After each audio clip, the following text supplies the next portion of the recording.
अस्सलाम वालेकुम everyone, welcome to mania ATF with another new vlog. तो जब आप बाज़ार से सब्ज़ी ख़रीद कर लाते हैं तो उसकी खूबसूरती और अहमियत का आपको इतना अंदाज़ा नहीं होता, पर जब आप उसी सब्ज़ी को आप ख़ुद अपने हाथों से बीजते हैं, इसको पानी देते हैं और अपनी आंखों के सामने इसको पक कर तैयार हुआ देखते हैं, तो यकीन करें उसका मज़ा ही कुछ और है। जैसे माँ अपना बच्चा ख़ुद पैदा करती है, उसको पालती है और फिर उसके जैसा उसको कोई दूसरा नहीं लगता। अल्लाह की कुदरत पर रश्क आता है। फ़बी अय्यी आलाई रब्बिकुमा तुकज़्ज़िबान, तो तुम परवरदिगार की कौन कौन सी नेमत को झुटलाओगे। तो ये है मुबारक जुमे का दिन और मैं रूटीन की तरह रेडी और जुमे का खुतबा हो रहा है और मैं और जी मस्जिद की तरफ जाने को तैयार हैं। तो ये सफ़ायर का 2 पीस है जो मैंने ऑनलाइन मंगवाया मदर्स डे सेल पर, जुमे का दिन और नया सूट।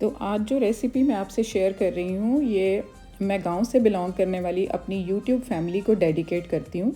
तो आज बेसन की रोटी मैं बनाऊंगी और फ्रीज़ करने का भी तरीका आपसे शेयर करूंगी, जो ना सिर्फ गांव का स्टेपल फूड है बल्कि जितनी बीमारियां आम हो गई हैं अब हर किसी का पसंदीदा फूड बन गया है। तो इसके लिए मैंने ये बेसन का यानी कि ग्राम फ्लोर आटा लिया 6 कप और उसके साथ 2 कप मैंने गेहूँ का आटा यानी होल व्हीट चक्की का आटा लिया है। और उसके साथ दूसरे इंग्रेडिएंट्स आपको नज़र आ रहे हैं। साथ बारीक चॉप की हुई मैंने प्याज ले ली हैं 6-7 मीडियम साइज़ के, और हरा धनिया और पुदीना मैंने किचन गार्डन से उतार कर उसको भी रेडी कर लिया अपनी चॉइस के अकॉर्डिंग। और ये मसाले आपको नज़र आ रहे हैं जिसमें नमक है, लाल मिर्च है, हल्दी है और उसके बाद सूखा धनिया पाउडर है, फिर ज़ीरा है, फिर कुटी लाल मिर्च है, फिर अजवाइन है और गरम मसाला है। तो नमक आप अपने टेस्ट के अकॉर्डिंग डाल सकते हैं। इसके अलावा कुटी हुई हरी मिर्च है, ये भी मैंने किचन गार्डन से उतारी है और उसको चॉप कर लिया फाइनली। तो उसके बाद सबसे पहले मैं बाउल के अंदर ये बेसन डाल रही हूँ 6 कप जो मैंने लिया है, और उसके बाद गेहूँ का आटा, होल व्हीट आटा, गंदम का आटा, तो ये ले लिया। और उसके बाद फिर उसके अंदर मैंने ये जो बारीक चॉप की हुई प्याज है इसको फाइनली चॉप आपने करना है, ये डाल देना है उसमें आपने। और उसके बाद हरा धनिया और पुदीना ये भी बारीक कटा हुआ है। ये सारी चीज़ें आपने फाइनली चॉप करनी है क्योंकि हमने रोटी फ्रीज़ भी करनी है तो हमें उसको जो है वो बेलने में आसानी होगी। उसके बाद हरी मिर्च मैंने डाल दी है और सारे मसाले जो मैं आपको बता चुकी हूँ उनको बारी बारी उसके अंदर डाल देना है। तो ये मैं जी के लिए फ्रीज़ करती हूँ क्योंकि आपको पता है वो हार्ट पेशेंट भी हैं और डायबिटिक भी हैं, तो ये उनके लिए बहुत अच्छा है। और जब फ्रीज़ किया होता है तो मैं घर में ना भी हूँ या वो ख़ुद भी कुक कर लेते हैं। मेरे इन लॉज़ का रिवाज है और मेरे घर का भी कि घर के आदमी जो है वो बड़ा अच्छा कुक कर लेते हैं अगर घर में कोई लेडीज़ मौजूद ना हो, तो ये बड़ा हेल्प आउट हो जाता है। तो फिर मैं उनके लिए सब कुछ ऐसा करके रखती हूँ कि उनको ईजी हो जाए, फ्रीज़र से जस्ट निकालें और बना लें। तो इस तरह से सारे इंग्रेडिएंट्स मैंने मिक्स कर दिए हैं और उसके बाद थोड़ा थोड़ा आपने पानी डालना है, फौरी तौर पर पानी नहीं डालना क्योंकि इसको आम गंदम के आटे की तरह आपने नहीं गूंदना। इसमें आप थोड़ा थोड़ा पानी डालते जाएंगे क्योंकि प्याज ने भी अपना पानी छोड़ना है। और उसको तो बहुत सख्त रखेंगे आप गेहूं के आटे की तरह इसको मीडियम सा नहीं रखेंगे, इसको सख्त रखेंगे। तो इस तरह से इसको रेडी करके इसकी डो बना लेंगे और फिर हम ये इसके पेड़े लेते जाएंगे। और हाँ, इसके लिए आपने शेल्फ टॉप के ऊपर जो है वो आटा, ड्राई आटा आपने रखना है ज़रूर, क्योंकि इसको बड़ी टेक्निकली हैंडल करना होता है क्योंकि ये ग्लूटेन फ्री होता है। तो इसी वजह से हम इसमें थोड़ा सा गंदम का आटा भी ऐड करते हैं क्योंकि ग्लूटेन फ्री होने की वजह से वो चिपकता है और बाइंड नहीं होता आम रोटी की तरह, तो उसको बड़ा टेक्निकली हैंडल करना होता है। सो इस तरह मैंने पेड़ा बना लिया, उसको मैंने अच्छे से बेल लिया, उसके बाद पॉलीथीन पेपर के ऊपर उसको रख लिया। अब मैं आपको नज़दीक से एक और व्यू दिखा देती हूँ। इस तरह से हल्के हाथों से आपने उसके पेड़े को जो है वो बेलना है और सूखा आटा जो है वो आपने रखना है। देखें आप रोटी के ऊपर भी लगा हुआ आपको नज़र आ रहा है, इसके बगैर रोटी जो है वो फटेगी और चिपकेगी शेल्फ के साथ। तो इस तरह से पॉलीथीन दिया। तो ये दूसरी रोटी भी मैंने आपको दिखा दी। इस तरह से बाकी सारी रोटियां भी मैं पॉलीथीन की लेयर्स के अंदर एडजस्ट करती जाऊंगी। तो अब ये मेरी तकरीबन इतने आटे के साथ 20 से 24 रोटियां जो है वो तैयार हो गई हैं फ्रीज़ होने के लिए। तो अब मैंने इसको बॉक्स में डाल दिया और उसके बाद जो है बॉक्स में मैं उसको लिड दे के तो इसको अब फ्रीज़ करके रख दूँगी। अभी इन्होंने मुझे कहा कि मुझे एक रोटी बना के भी दो, तो मैं फिर आपको एक रोटी बना के भी चेक करवा देती हूँ इस तरह से फ्रीज़ करके। तो पैन को मैंने गरम कर लिया और उसके ऊपर रोटी इस तरह से मैंने दोनों हाथों से पकड़ कर रखी है, क्योंकि आप एक हाथ से डालोगे तो मे बी वो फट ना जाए।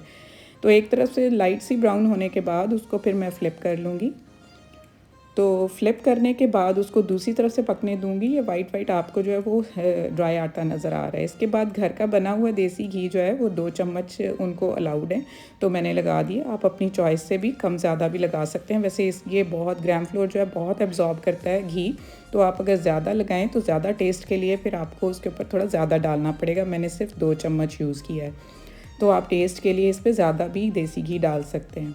तो इस तरह से दोनों तरफ से मीडियम सा ब्राउन होने के बाद आप मेक श्योर करें कि दोनों तरफ से पक गया है। तो पकने के बाद अब ये रेडी है रोटी, और अब आप इसको निकाल लेंगे प्लेट में।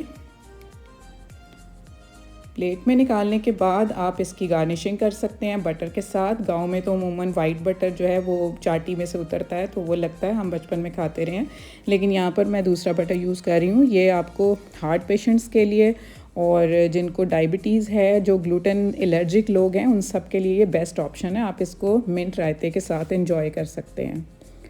तो आज मैं अनबॉक्सिंग भी करूँगी। एक पार्सल आया हुआ था मेरा बैग गैलरी से, और बैग गैलरी मदर सेल में अवेल कर रही हूँ। 2-3 मैंने ऑर्डर्स किए हुए थे। अब अल्लाह जाने ये कौन सा ऑर्डर आया, ये खुलेगा तो फिर ही पता चलेगा। आई थिंक ये शूज़ होंगे, तो मैं देखती हूँ खोल के आपको दिखाती हूँ। तो मैंने ये खोल लिया है, और जनाब ये शूज़ जो हैं, ये शूज़ तो नहीं है, ये तो बैग है।